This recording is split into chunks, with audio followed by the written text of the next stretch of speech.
नमस्कार दोस्तों, मेरा नाम अभिषेक है। आपका FHR हिंदी वीडियो में स्वागत है।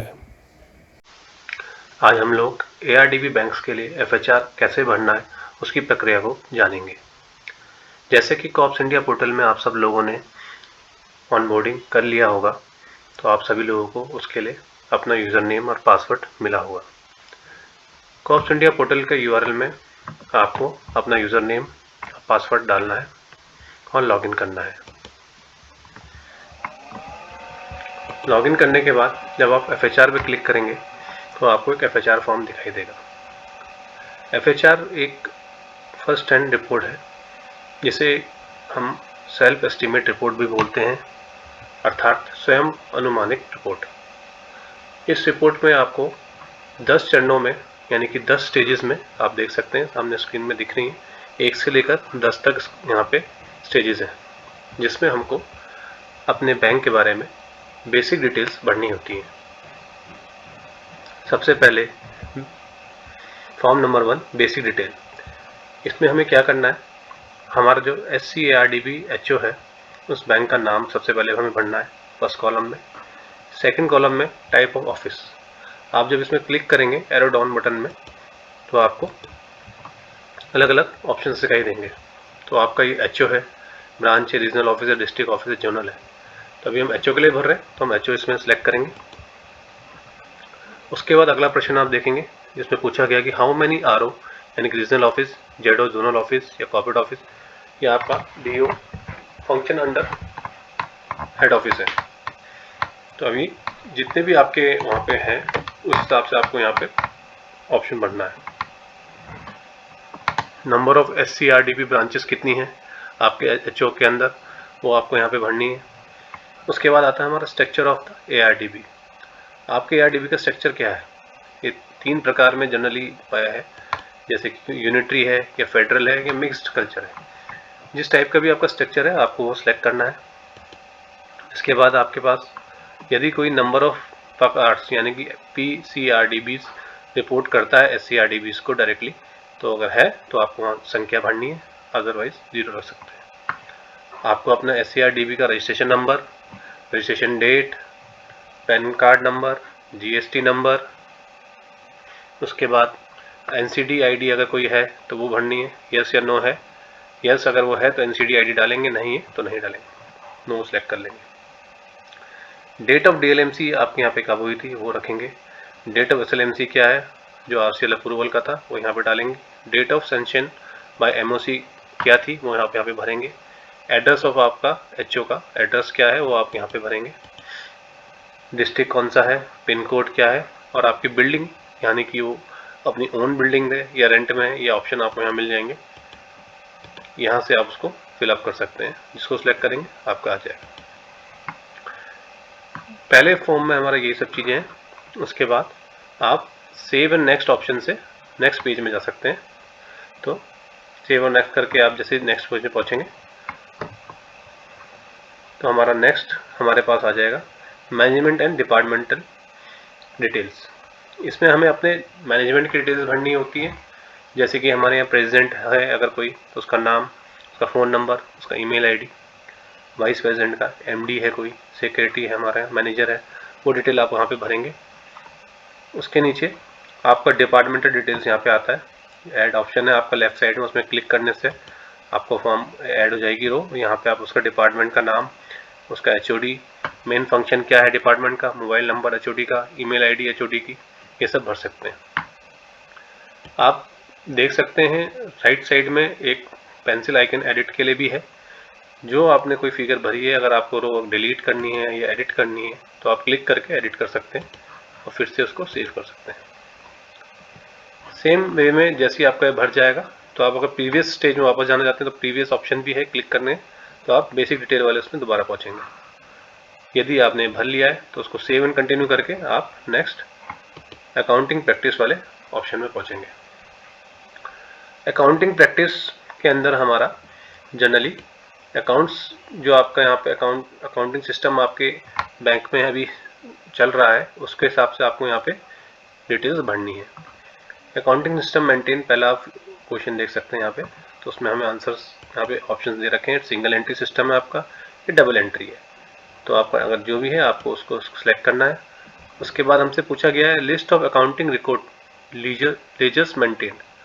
आपके किस टाइप के लेजर्स, मतलब हर एक अकाउंट्स के अलग अलग लेजर्स बनते हैं, जैसे शेयर कैपिटल का अलग है, मेंबरशिप का अलग है, सेविंग का है, बोरोइंग का है। तो जो भी आपके हैं आप उसको टिक कर सकते हैं, तो यहाँ से वो ऐड हो जाएंगे। नंबर ऑफ आइटम्स यहाँ पे दिखाया गया, 5 आइटम सेलेक्ट करें हमने। थर्ड आप देख सकते हैं separate worksheet for interest payable and receivable as on the end of financial year. क्या हम फाइनेंशियल ईयर के एंड में सेपरेट वर्कशीट बनाते हैं अपने पेबल और रिसीवेबल के लिए? यदि हाँ तो आपको यस पे क्लिक करना है, नहीं तो नो पे क्लिक करना है। उसके बाद आप देख सकते हैं लास्ट ऑडिटेड फाइनेंशियल ईयर। आपका लास्ट ऑडिटेड फाइनेंशियल ईयर क्या था वो आपको यहाँ से सिलेक्ट करना है, वो ईयर, और यहाँ पे वो आ जाएगा। सेम वे में ऑडिट क्लासिफिकेशन। अब आपका जो लास्ट ऑडिट हुआ है उसमें आपको क्लासिफिकेशन क्या रही है, ए बी सी डी जो ग्रेडिंग रहती है उसके हिसाब से आपको सिलेक्ट करना है अपनी ऑडिटेड बैलेंस जो भी रिपोर्ट है उसके हिसाब से। ऑडिट एजेंसी आपके यहाँ पे क्या है, गवर्नमेंट की है या एक्सटर्नल है, उसको आपको सिलेक्ट करना है। उसके बाद ऑडिटर का नाम आपको यहाँ भरना है, ऑडिटर का कॉन्टैक्ट नंबर यहाँ पे भरना है। फिर हमसे पूछा गया है whether SCARDB is in the profit और लॉस। यदि वो प्रॉफिट में है तो आपको यहाँ प्रॉफिट सेलेक्ट करना है, लॉस में है तो लॉस सेलेक्ट करना है। उसके बाद पूछा गया है profit and loss in rupees for the FY 2023-24। तो 2324 में वो प्रॉफिट जो है अगर है तो कितने हैं संख्या में आपको यहाँ भरना है, और अगर लॉस में तो आपको संख्या रुपीज़ में यहाँ पे भरना है। उसके बाद आपका नेक्स्ट ऑप्शन आता है एक्यूमुलेटेड लॉसेस। अगर एक्यूमुलेटेड लॉसेस आपको पता है तो वो आप यहाँ पे भर सकते हैं। उसके बाद आता है average number of transaction per day. आपके एवरेज ट्रांजैक्शन क्या रहते हैं पर डे के एचओ में, वो आपको यहाँ पे भरना है। उसके बाद आपका ऑप्शन है last reconciliation of accounts with branch DO RO CO HO the non regular basis. क्या हम रेगुलर बेसिस में रिकन्साइल करते हैं अपने HO के साथ ब्रांचेस का, यस या नो, ये आपको भरना है। Do you prepare asset liability matrix for ALM management. क्या आप एसेट एंड लाइबिलिटी मतलब पूंजी और जिम्मेदारी का मैट्रिक्स बनाते हैं अपने ALM में मैनेजमेंट में, यस या नो आपको यहाँ पे भरना है। इसके बाद आप एक प्लस आइकन यहाँ पे देख रहे होंगे जिसमें हमें क्या करना है, अपनी जो हमारी जो ऑडिटेड बैलेंस शीट है जिसकी फिगर्स हमने अभी यहाँ पे भरी हैं उसकी एक PDF कॉपी यहाँ पे प्लस आइकन में ऐड करके अपलोड करनी है। सेव एंड नेक्स्ट करके हम कंटिन्यू करके नेक्स्ट मेंबरशिप में पहुँचेंगे। मेंबरशिप में क्या है दोस्तों, आप देख सकते हैं मेंबरशिप एज ऑन डेट 310324 पूछा गया है, मतलब 31 मार्च 24 के अनुसार हमारा मेंबरशिप का डेटा जो है हमें यहाँ पे फिलअप करना है। यहाँ पे 2 टाइप की मेंबरशिप पूछी गई है, A क्लास वोटिंग मेंबर और एसोसिएट B क्लास नॉमिनल या नॉन वोटिंग मेंबर इन्हें बोला जाता है। इनकी संख्या कितनी है मेंबर्स की, टोटल शेयर कैपिटल कितना है, admission number updated in ledger, yes और नो। ये मैंने किस चीज़ के लिए पूछा गया है, मतलब कई जगह पे आप पाएंगे कि अभी भी SCRDB में कहीं मैनुअल काम चल रहा हो, कहीं पे सॉफ्टवेयर भी चल रहे हैं। तो यदि हर एक मेंबर्स को आप मैनुअल भी कर रहे हैं तो अगर आपके लेजर्स में क्या हर एक मेंबर को एक यूनिक एडमिशन नंबर दिया गया है कि नहीं है, यदि दिया गया है तो यस करना है, नहीं दिया गया है तो नो करना है। लैंग्वेज यूज इन लेजर्स, आपका जो लेजर्स बना रहे हैं आप मैनुअली उसमें लैंग्वेज क्या यूज़ की गई है, जैसे गुजरात में गुजराती हो सकती है या इंग्लिश में है या हिंदी में है, वो आपको यहाँ पे ऑप्शन डालना है। सेम ऑप्शन है, यहाँ से आप एडिट और डिलीट कर सकते हैं इसको और अपना ऐड कर सकते हैं, सेव कर सकते हैं। सेव एंड कंटिन्यू करने के बाद हम लोग डिपॉजिट वाली स्क्रीन में पहुँचेंगे।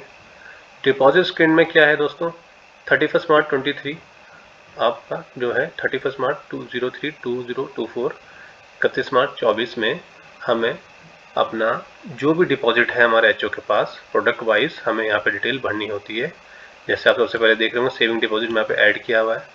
सेविंग डिपॉजिट के अंदर हमारा रेगुलर डिपॉजिट होता है, मेंबर 1 है अगर उसका कितना अमाउंट है, लास्ट इंटरेस्ट पोस्ट कब किया था, एडमिशन नंबर अपडेट है लेजर में उसके सेविंग के कि नहीं है, लैंग्वेज यूज़ क्या है। तो इस प्रकार FD का भी यहाँ पे ऐड किया गया है। यदि और भी कोई है आपके प्रोडक्ट तो आप ऐड ऑन करके यहाँ से बाकी प्रोडक्ट भी ऐड कर सकते हैं। इस प्रकार आप अपना जो भी डिपॉजिट है आपके पास वो आप यहाँ पे ऐड कर सकते हो। डिपॉजिट होने के बाद आपको लैंडिंग में जाना होगा। लैंडिंग में जाने के लिए हमारे पास क्या है, लोन्स का डिटेल। लैंडिंग में हमें लोन्स का डिटेल भरना है। एज ऑन 31 मार्च 24 हमारे पास क्या क्या लोन्स हैं हमारे एचओ के पास, वो हमें यहाँ पे डालने हैं। तो लोन्स आपको जैसे आपके जो कैटेगरीज हैं वो यहाँ पे ऐड कर सकते हैं, उनका प्रोडक्ट का नाम, उसमें कितने अकाउंट्स हैं, आउटस्टैंडिंग कितना है, लास्ट इंटरेस्ट पोस्टेड कब किया था, एडमिशन नंबर है लोन लेटर में कि नहीं है, एप्लीकेबल कोई गवर्नमेंट स्कीम एप्लीकेबल है क्या, उसमें कोई इंटरेस्ट सबवेंशन या पार्शियल इंटरेस्ट या स्कीम कुछ है तो आप ऐड कर सकते हैं, लैंग्वेज यूज़ क्या है, और अगर कोई और भी जितने भी प्रोडक्ट आपको ऐड करने हैं जो भी आपके यहाँ चल रहे हैं आप ऐड स्क्रीन में क्लिक करके ऐड कर सकते हैं। इसमें देखेंगे आप अलग अलग टाइप की कैटेगरीज हमने मेंशन की है, तो आप मैं category short term rural housing loan जो भी है आप सिलेक्ट करके यहाँ अपना प्रोडक्ट का नाम डाल के अकाउंट नंबर ये सब डिटेल्स यहाँ पे आप भर सकते हैं। तो लैंडिंग करने के बाद आप सेव एंड कंटिन्यू करेंगे तो हम अपना बोरिंग वाली स्क्रीन में पहुँचेंगे। बोरिंग में क्या रहेगा, अब 31 मार्च 24 को हमारे पास कोई बोरिंग अमाउंट मतलब कुछ हमारे एचओ ने भी लोन लिया होगा आगे देने के लिए, तो वो जो लोन हमारे as per the balance sheet है, ऑडिटेड बैलेंस शीट, वो हमें यहाँ पे ऐड करनी है। तो टाइप ऑफ बोरिंग क्या है वो यहाँ से आप ऐड स्क्रीन में बटन में क्लिक करेंगे, यहाँ पे आपको कैटेगरी आ जाएगी लोन डिबेंचर्स एंड अदर्स। अब वो सिलेक्ट करने के बाद उसका purpose, number of accounts, outstanding amount, last interest posted date, ठीक है, इंडिकेट नंबर ऑफ इंस्टीट्यूशंस कहाँ से आपका कर रहा है वो, और आपका लेजर का नाम, आपका लेजर हिंदी इंग्लिश किस लैंग्वेज में वो सेव कर सकते हो आप। तो ये चीज़ें आप यहाँ पे बोरिंग की डिटेल सारी हम यहाँ पे कैप्चर कर लेंगे। बोरिंग डिटेल कैप्चर करने के बाद सेव और नेक्स्ट करेंगे तो हम इन्वेस्टमेंट स्क्रीन में पहुँचेंगे। इन्वेस्टमेंट स्क्रीन में आप देखेंगे तो अभी जो हमारा SCRDB HO है उसका इन्वेस्टमेंट भी रहता है कहीं ना कहीं, तो वो इन्वेस्टमेंट जो उसका है वो उसका डिटेल आपको यहाँ पे as per the balance sheet 31 मार्च 24 जो है और हमारी कट ऑफ डेट उसके हिसाब से हमें यहाँ पे भरना है। तो टाइप ऑफ इन्वेस्टमेंट हम यहाँ से ऐड कर सकते हैं, हमारा डिपॉजिट है, शेयर भी हो सकता है कोऑपरेटिव में, या बॉन्ड्स हैं गवर्नमेंट के, या कोई अदर डिपॉजिट है, वो आप सिलेक्ट करके number investment account, amount of outstanding, interest का लास्ट पोस्टेड डेट किस इंस्टीट्यूशन में है वो, और आपका लैंग्वेज क्या है उसमें लेजर में, आप इसको सेव कर सकते हैं। तो इसी प्रकार हमारा इन्वेस्टमेंट पूरा सेव हो जाएगा। अभी हम अपने 9th स्टेप में चलेंगे सेव एंड कंटिन्यू के बाद। हम आप देखेंगे 9th स्टेप हमारा हार्डवेयर एंड इंफ्रा के बारे में है। इंफ्रास्ट्रक्चर पूछा गया और हार्डवेयर। जैसा कि हम सब जानते हैं कि कई जगह पे हमारा पहले से ही सॉफ्टवेयर चल रहा है और कई जगह पे मैनुअल भी है, तो उसकी बेसिक डिटेल हमें आपके अपर जो भी हमारे हेड हैं उनके पास, सबके पास जो भी हमारा स्ट्रक्चर बना है उनके पास ये जानकारी स्टेट लेवल में और सेंट्रल लेवल में हम ये जानकारी इस FHR के द्वारा प्राप्त करेंगे। तो इसमें हमें हार्डवेयर और सॉफ्टवेयर का अपना जो भी वहाँ पे चल रहा है वो हमें कैप्चर करना है। तो सबसे पहले आप देखें यहाँ पे दोस्तों पूछा गया है are the RDB operation computerise, क्या हमारा ARDB जो है बैंक ये कंप्यूटराइज्ड है, अगर है तो आपको यस करना है, नहीं है तो नो करना है। यदि है तो टाइप ऑफ कंप्यूटराइजेशन क्या है, फुली कंप्यूटराइज्ड है या सेमी कंप्यूटराइज्ड है या मैनुअल है, ठीक है, ये आपको सेलेक्ट करना है। Name of the software provider क्या है, सॉफ्टवेयर डिस्क्रिप्शन अगर कुछ है तो आप भर सकते हैं। क्या आपके यहाँ IT पर्सन अवेलेबल है, यस या नो, आप यहाँ पे क्लिक करना है। In case of computerise ARDB can you upload your data to Excel, XML, JSON and files in the given structure. इस क्वेश्चन का अर्थ है कि आपके पास जो करंट में अभी कंप्यूटराइज है ARDB में, क्या उसमें सुविधा है एक्सेल में डेटा अपलोड करने की, XML या JSON फाइल्स में या XML फाइल में, यदि है तो हाँ, नहीं है तो no. ARDB use any handle device और point of sale device POS for the transactions. क्या अभी करंट डेट में कोई POS मशीन, हम POS मशीन जिसे बोलते हैं, यूज कर रहे हैं ट्रांजेक्शंस करने के लिए, यदि है तो आपको डालना है, नहीं है तो नो करना है। Does the ARDB use any biometric device for authentications? क्या हम कोई बायोमेट्रिक डिवाइस यूज कर रहे हैं ऑथेंटिकेशन के लिए, यदि है तो हाँ करना है यहाँ पे, नहीं है तो नो करना है। Does the ARDB have an uninterrupted power backup option like generator और इन्वर्टर? क्या हमारे पास अभी HO में अपना जनरेटर इन्वर्टर वगैरह है वहाँ पे बैकअप के लिए या नहीं है, यदि है SCRDB में हमारे तो हम यस करेंगे, नहीं है तो नो करेंगे। उसके बाद पूछा है इलेक्ट्रिक अर्थिंग अवेलेबल है कि नहीं है, पावर सॉकेट अवेलेबल है कि नहीं है, नंबर ऑफ आवर्स बैकअप कितना है हमारे इन्वर्टर जनरेटर का, वो यहाँ पे डालना है। Does the ARDB have computers, क्या अभी हमारे वर्तमान में वहाँ पे कंप्यूटर्स हैं या नहीं है, यदि हैं तो यस करेंगे। कितने कंप्यूटर हैं, यहाँ पे नंबर ऑफ कंप्यूटर्स आप भरेंगे, उन कंप्यूटर्स का आप डिटेल यहाँ पे भरेंगे। प्रोसेसर कौन सा है, रैम कितनी है, हार्ड ड्राइव कितना है, ऑपरेटिंग सिस्टम उसका कौन सा है, ठीक है। और यहाँ से उसे एडिट और डिलीट भी कर सकते हैं, और कुछ और ऐड करना है एक्स्ट्रा तो यहाँ से ऐड कर सकते हैं। उसके बाद हमसे पूछा गया does the ARDB have access to internet, क्या वहाँ पे इंटरनेट एक्सेस करने की सुविधा है। इंटरनेट सर्विस प्रोवाइडर का नाम यहाँ पे डालना है, स्पीड कितनी है MBPS में, और कोई डिस्क्रिप्शन अगर आप डालना चाहते हैं तो यहाँ डाल सकते हैं। और इसी तरह हम इसे सेव एंड कंटिन्यू करके नेक्स्ट स्टेप में पहुँचेंगे। जो हमारा लास्ट स्टेप है 10th स्टेप इंटीग्रेशन के रिगार्डिंग है। तो इसमें दोस्तों हमें इंटीग्रेशन इंटरफेस रिक्वायर्ड डिटेल्स हमें कुछ कैप्चर करनी है। तो इसमें भी कुछ क्वेश्चंस पूछे गए हैं, तो हम उस क्वेश्चंस का हम एक एक पढ़ के आंसर देंगे। पहला क्वेश्चन जैसे हमारे पास है, in case of unitary structure, जैसा कि मैंने बेसिक डिटेल वाले फॉर्म में आपको बताया था कि ARDB में 3 टाइप के स्ट्रक्चर होते हैं, फेडरल हो गया, यूनिटरी मेथड हो गया, स्ट्रक्चर हो गया, और आपका मिक्स स्ट्रक्चर हो गया।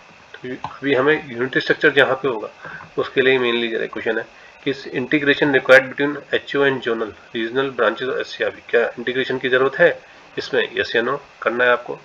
इन case of unitary structure, at what level do you prepare the financial statement, आप किस लेवल पे फाइनेंशियल स्टेटमेंट प्रिपेयर करते हैं। फाइनेंशियल स्टेटमेंट में क्या क्या है, इसमें trial balance, profit and loss, balance sheet and cash flow statement जो उतरता है। तो जिस लेवल पे है आप यहाँ से सिलेक्ट कर सकते हैं, आपको 2-3 ऑप्शन दिखाई देंगे, ब्रांच लेवल है, RO है, या जोनल लेवल में, या HO लेवल में, ठीक है। उसके बाद आपका आता है in case of unitary structure is there a consolidation of financial statement at SCRDB HO level, क्या हम कंसोलिडेटेड मतलब एक सारी जितनी भी हमारी ब्रांचेस हैं SCRDB के नीचे उनका मिला के एक फाइनेंशियल स्टेटमेंट बनाते हैं कंसोलिडेटेड सिंगल, अगर बनाते हैं तो आपको यस करना है, नहीं है तो नो करना है। उसके बाद आपसे पूछा गया इन केस ऑफ फेडरल स्ट्रक्चर, अभी अब फेडरल स्ट्रक्चर वालों के लिए एक सवाल आ गए कि यदि कहीं फेडरल स्ट्रक्चर चल रहा है तो उसमें इंटीग्रेशन रिक्वायर्ड है SCRDBs HO और RO के बीच में विथ PCRDBs, यदि है तो आप यहाँ पे 3-4 ऑप्शन है हमारे पास, अपने अनुसार सेलेक्ट कर सकते हैं। इन case of federal structure at what level do you prepare the financial statement, अभी ये पूछ रहे हैं कि फेडरल स्ट्रक्चर में आप किस लेवल पर फाइनेंशियल स्टेटमेंट प्रिपेयर करते हैं, जिसमें ट्रायल बैलेंस, P&L आपका आगे, बैलेंस शीट आगे, तो यहाँ से आपको सिलेक्ट करना है। उसके बाद पूछा है in case of federal structure there are consolidation of financial statement at SCRDBs HO level, जो चीज़ ऊपर यूनिटरी के लिए पूछी गई थी सेम वही क्वेश्चन पूछा है कि क्या आप यहाँ पे फेडरल स्ट्रक्चर में कंसोलिडेटेड फाइनेंशियल स्टेटमेंट बनाते हैं, यस या नो करना है। उसके बाद आता है is there Aadhaar authentication in current system, क्या हमारे करंट सिस्टम में आधार ऑथेंटिकेशन है, यस या नो आपको करना है। What other integration interface will you require for the operations, please specify, इसके अतिरिक्त कोई इंटीग्रेशन इंटरफेस के लिए आपको कोई और इंफॉर्मेशन चाहिए, कोई फीचर चाहिए तो आप यहाँ पे डाल सकते हैं, ठीक है, जो आपके ऑपरेशंस में काम आती हैं। ये चीज़ आप भरने के बाद आपको लास्ट स्टेप अपने पास save and continue to preview में क्लिक करना है। जैसा कि आपने देखा कंटिन्यू और प्रीव्यू में मैंने क्लिक किया तो मेरे पास जो मैंने अभी FHR पूरे 10 स्टेप का फॉर्म भरा था वो एक एक यहाँ पे बॉक्सेस में हमें दिखाई दे रहा है। बेसिक डिटेल सबसे ऊपर जो हमने भरी थी वो सारी यहाँ पे आ गई है। उसके बाद मैनेजमेंट डिटेल्स आ गई हैं। उसके बाद account practices, membership, deposit, loans, borrowing, investment, hardware and software, और लास्ट में हमारा इंटीग्रेशन। तो ये सब डिटेल हम यहाँ पे दोबारा रिव्यू कर सकते हैं कि कुछ हमने गलत कर दी है, कुछ छूट गई है या सही है। यदि कोई आपको लगता है अभी एडिट करनी है तो आप दोबारा एडिट में क्लिक करके वहाँ पे जा सकते हैं और एडिट कर सकते हैं। अगेन उसको फिर आप प्रीव्यू करेंगे तो आप फिर इस पेज में पहुँचेंगे। इसको एक बार थॉरली देखने के बाद, कंफर्म करने के बाद आपको डाउनलोड फील्ड FHR ऑप्शन में क्लिक करना है। जिससे क्या होगा दोस्तों, एक FHR आपने जो ये भरा है ये डाउनलोड हो जाएगा और आपको अपने डाउनलोड में दिखाई देगा। FHR आपके सिस्टम में डाउनलोड हो गया होगा। आपको क्या करना है, इसको पूरा थोरली चेक करना है और लास्ट 11 स्टेप में आपको ऑथेंटिकेशन ऑप्शन मिलेगा, जिसमें हमें अपने ऑथेंटिकेशन पर्सन जो भी हमारे हैं वहाँ पे SCRDB HO में, उनका नाम, सिग्नेचर और एक उनका सील लगेगा। डेट भरेंगे और उसका फिर से PDF बनाकर हम यहाँ पर फिर से अपलोड कर देंगे और आखिरी में सबमिट बटन में क्लिक कर देंगे। सबमिट बटन में क्लिक करने के बाद हमारा FHR भर जाएगा और आपको डैशबोर्ड में आप क्लिक करोगे तो आपको स्टेटस आएगा 100% कंप्लीटेड, ठीक, और रेडी फॉर FVR। इसमें आपको SCRDBs में जो आपने भरा था, कितनी ब्रांचेज है, कितने मेंबर्स हैं, बिल्डिंग का डिटेल दिख रहा है, और जो भी हमने अभी अपना 10 स्टेप का फॉर्म भरा है वो पूरा टैब में आपको यहाँ पे इंफॉर्मेशन दिखाएगा। Membership, deposit, loans, borrowing, investment, hardware और इंटीग्रेशन, आप देख सकते हैं सब उसमें दिखा रहा है। इसको यहाँ से डाउनलोड भी कर सकते हैं। तो दोस्तों इसी के साथ हमारा FHR का SCRDB का फॉर्म पूरा फिल हो जाएगा। इसके अतिरिक्त अभी भी आपको कोई डाउट हो या फिर कोई क्वेरी हो तो आप कमेंट बॉक्स में लिख सकते हैं। इसके अलावा हमारे जो भी स्पोक पर्सन्स हैं उनसे बात करके आप अपनी क्वेरीज उठा सकते हैं। आपको हम सही समय पे और जल्द से जल्द आपको उसका निवारण करेंगे। वीडियो में बने रहने के लिए धन्यवाद दोस्तों। Thank you so much.